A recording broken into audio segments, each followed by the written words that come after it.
قرآن کا 15واں پارہ سورہ بنی اسرائیل آیت نمبر 22 سے لے کر کے 39 تک ایک ایک آیت میں پڑھتا چلا جاؤں گا اور اس کا مطلب بیان کر کے آگے بڑھتا چلا جاؤں گا۔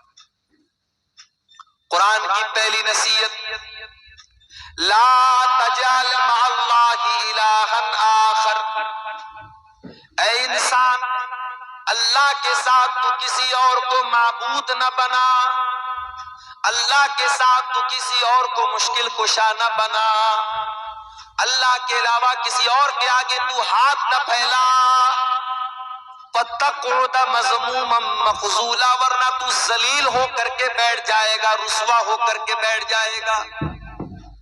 اگر تو نے شرک کر دیا تو تیری دنیا بھی برباد ہو جائے گی، تیری آخرت بھی برباد ہو جائے گی۔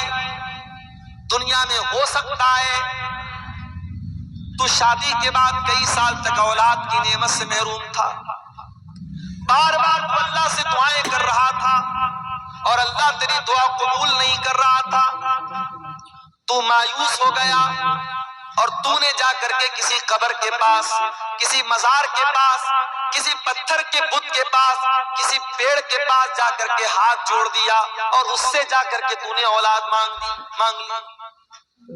اب ظاہر اولاد تو دینے والا اللہ ہی ہے، مگر آپ کو جب قبر کے پاس جانے کے بعد اولاد ملے گی تب آپ کا ایمان برباد ہو جائے گا اور آپ کو یہ لگے گا کہ بابا کی طاقت سے مجھے اولاد ملی ہے، ان کے پاس میں آیا تھا تب مجھے اولاد ملی۔ اللہ تبارک و تعالیٰ تیرے ایمان کو آزمانے کے لیے جب تو کسی شرک کے اڈے پر جائے گا اور وہاں تیری دل کی مراد پوری ہو جائے گی تو تجھ کو ایسا لگے گا کہ یہاں آنے سے میری مراد پوری ہوئی ہے، حالانکہ اللہ تعالیٰ تیرے ایمان کو آزما رہا ہے کہ تو توحید پر قائم رہتا ہے یا شرک کے اوپر چلا جاتا ہے۔ میرے پیارے ساتھیوں، آج کتنے مسلمان ہیں جو توحید کے راستے سے ہٹ کر کے شرک کے راستے کے اوپر چل رہے ہیں۔ مجھے یاد ہے 2009 میں، آج سے تقریباً 15 سال پہلے، میں ناگپور ایک مدرسے میں پڑھا رہا تھا۔ ناگپور کے ایک مدرسے میں پڑھانے کے لیے، مہاراشٹرا کے اندر ایک جگہ ہے ناگپور، وہاں پڑھانے کے لیے میں گیا تھا۔ تقریباً 2 مہینہ وہاں میں نے پڑھایا تھا۔ اس 2 مہینے کے پیریڈ میں نے سنا وہاں پہ ناگپور میں کہ کوئی ایک بابا ہے جن کا نام ہے گندا بابا۔ بابا کا نام کیا ہے؟ گندا بابا، اور زندہ انسان تھا وہ، اور وہ بہت بڑے کیچڑ کے بیچ میں رہتا تھا، گندگی کے بیچ میں رہتا تھا، اور مرد اور عورتیں اس کے پاس جاتے تھے اور اس کے سامنے جا کر کے اپنی مصیبتیں رکھتے تھے، اپنی حاجتیں رکھتے تھے، اور وہ گندا بابا وہ گندگی، وہ کیچڑ اور وہ ناپاکی اٹھا کر کے جس عورت کو مار دیتا تھا، جس مرد کو مار دیتا تھا، وہ یہ عقیدہ رکھتا تھا کہ بابا نے میری مراد سن لی، اب میری مراد پوری ہو جائے گی۔ اور یہ کام کرنے والا کون تھا؟ مسلمان تھا۔ بابا کے بارے میں تو نہیں پتا کہ وہ مسلمان تھا کہ نہیں تھا، مگر بابا کے پاس جانے والوں میں اکثر لوگ کون تھے؟ مسلمان تھے۔ میرے بھائی، یہ مسلمان کا حال ہے۔ جتنے شرک کے اڈے وہاں پر مسلمان آپ کو کھڑا ہوا مل جائے گا۔ کتنی مسلمان عورتیں آپ کو قبروں پر سجدہ کرتے ہوئے مل جائیں گی۔ کتنی مسلمان عورتیں پتھر کے بت کے آگے آپ کو ہاتھ جوڑنے والی بھی مل جائیں گی۔ کرسمس کا تہوار منانے والا مسلمان نوجوان بھی آپ کو مل جائے گا۔ یاد رکھو میرے پیارے ساتھیوں، دنیا کے اندر دولت تو بہت ساری دولتیں ہیں، مگر سب سے بڑی دولت اگر کوئی ہے تو ایمان کی دولت ہے۔ سب سے بڑی اگر کوئی دولت ہے تو توحید کی دولت ہے۔ دنیا کی ساری دولت کما کر کے کیا کریں گے ہم اگر ہمارے پاس ایمان کی دولت نہیں ہوگی، ہمارے پاس توحید کی دولت ہوگی۔ کل قیامت کا دن ہوگا، اللہ تعالیٰ پوچھے گا، اے خیرو گنج کے رہنے والے مسلمان، تو بڑا غریب انسان تھا، تو جھوپڑی میں رہتا تھا، تو مہینے کا 5-6 ہزار روپیہ مہینہ کماتا تھا، بڑی مشکل سے تیری دال روٹی چلتی تھی، تو میرے پاس کیا لے کر کے آیا ہے؟ وہ خیرو گنج کا ایک کمزور سا غریب سا مسلمان اللہ کی بارگاہ میں کہے گا، اللہ میں کچھ نہیں لے کے آیا ہوں، میرے پاس دھن نہیں ہے، دولت نہیں ہے، خزانہ نہیں ہے، بلڈنگ نہیں ہے، میں کروڑوں کا مالک نہیں ہوں، لیکن اے اللہ میں توحید لے کر کے آیا ہوں، تیری توحید سے کبھی سمجھوتا نہ کیا، تیرے در کو چھوڑ کے کسی اور کے در کے آگے سر نہ جھکایا۔ اے اللہ مانگا تو تجھ سے مانگا، اے اللہ دعا کی تو تجھ سے کی، اے اللہ بھروسہ کیا تو تیرے اوپر کیا۔ اے اللہ میں توحید لے کر کے آیا ہوں، میں ایمان لے کر کے آیا ہوں۔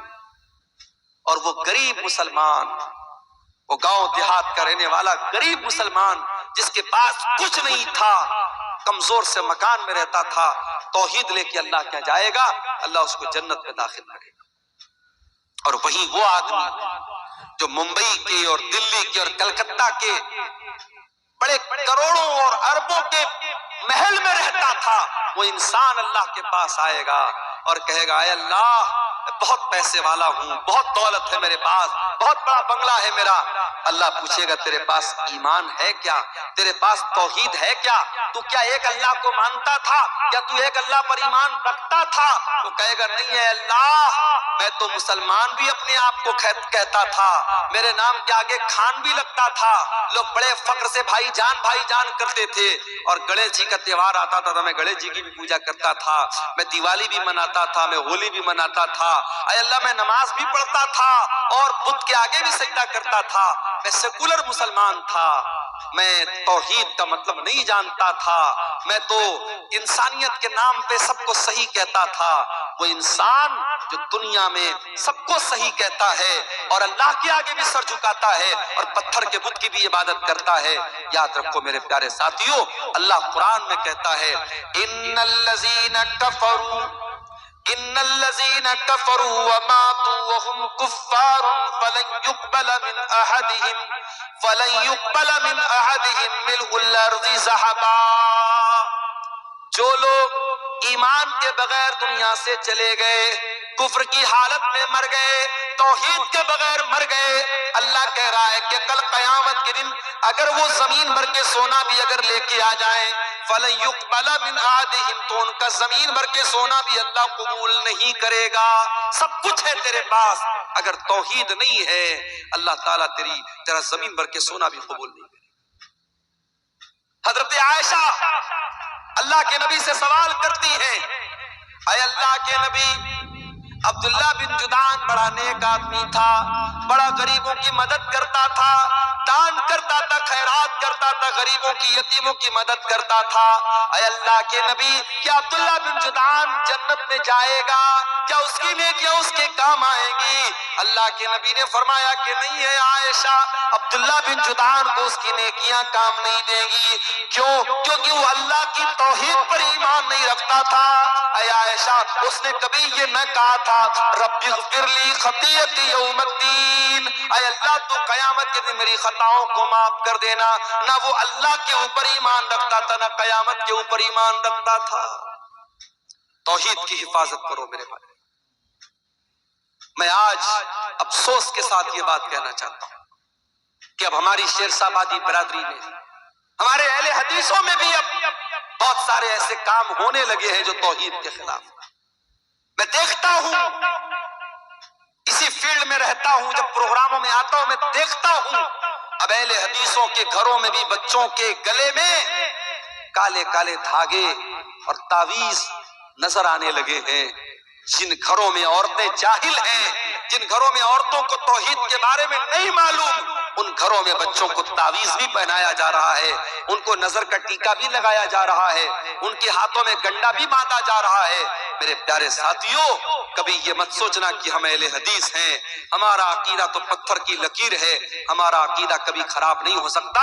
اگر آپ نے اپنے بچوں اور اپنی فیملی کے عقیدے پر دھیان نہ دیا تو یاد رکھو میرے پیارے ساتھیوں، ہمارے اور آپ کے گھر میں بھی شرک آ سکتا ہے۔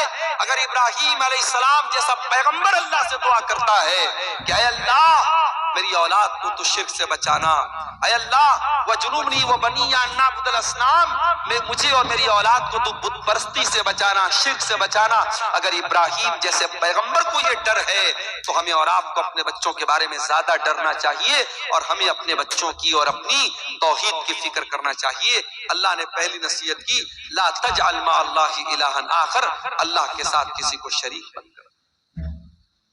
دوسری نصیحت وَقَضَىٰ رَبُّكَ أَلَّا تَعْبُدُوا إِلَّا إِيَّاهُ، تمہارے رب کا یہ حکم ہے کہ عبادت کرو تو اسی کی کرو، توحید پر قائم رہو۔ پہلا بھی حکم توحید کا، دوسرا بھی حکم توحید کا۔ پھر تیسرا حکم دیا وَبِالْوَالِدَيْنِ إِحْسَانًا، اور تیسرا حکم یہ ہے کہ اپنے والدین کے ساتھ، اپنے ماتا پتا کے ساتھ تم اچھا سلوک کرتے رہنا۔